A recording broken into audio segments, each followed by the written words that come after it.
These criminals are our brothers, they are our sisters, they are our husbands, they are our relations, they are our friends. They are not spirits. They live among us, and we know them.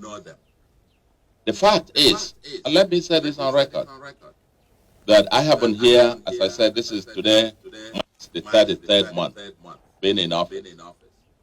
Those 33 months of all those that we have arrested, and we've arrested thousands of them, let me put on record that at least 99% of them, of these criminals, arrested in Anambra since my 33 months in office, are Igbos.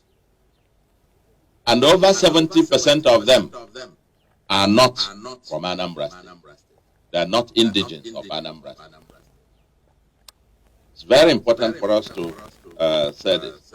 I am told that they flock to Anambra because that is where huge ransom money can be collected, whatever that may.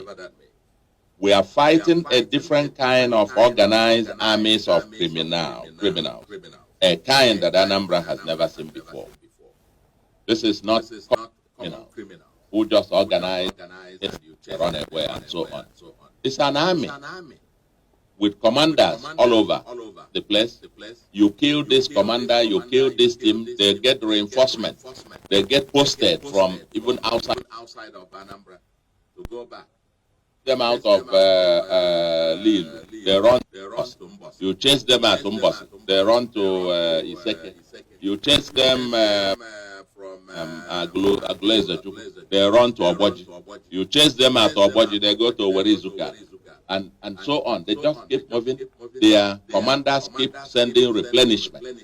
So it's an organized army. This is not just like the usual kind of criminality that we're used to in the past. And it's important that our people understand the nature of the fight and for us to be able to prevail. It's a different kind, as I said. But we must all collectively confront the warped ideology and agitation that lead many among us, security personnel, as the enemy. Paradoxically, they see the criminals as the liberators. This is the nature of the fight, of the war that we are engulfed with, where the ordinary people, you see these Okada drivers, the person selling in the markets and so on. When they see the security personnel, they are the ones informing the criminals, oh, they are here, please take cover until they go, and so on and so forth. How are you going to win that war? How are you going to win? Police, the army, the personnel, maybe it's an indigenous it's come from maybe Ekiti State or Adamawa or Benue, or he has come from Abia and goes to your village. He doesn't know anybody there. Doesn't know anybody.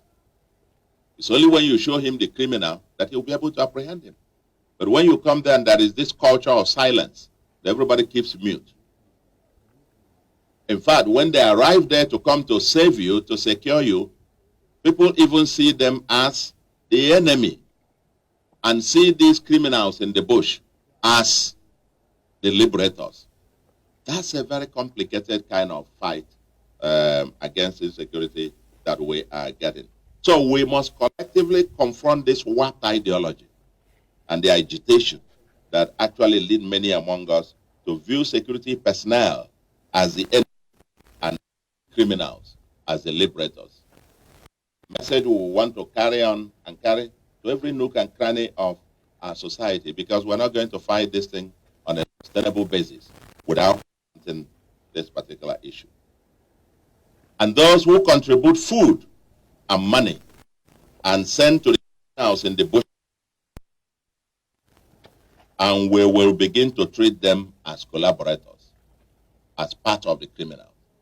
Because we understand that even in some communities, some people, including innocent women, they are contributing their farm produce and food to go and send to the criminals in the bushes, who will come out the next nap somebody for ransom.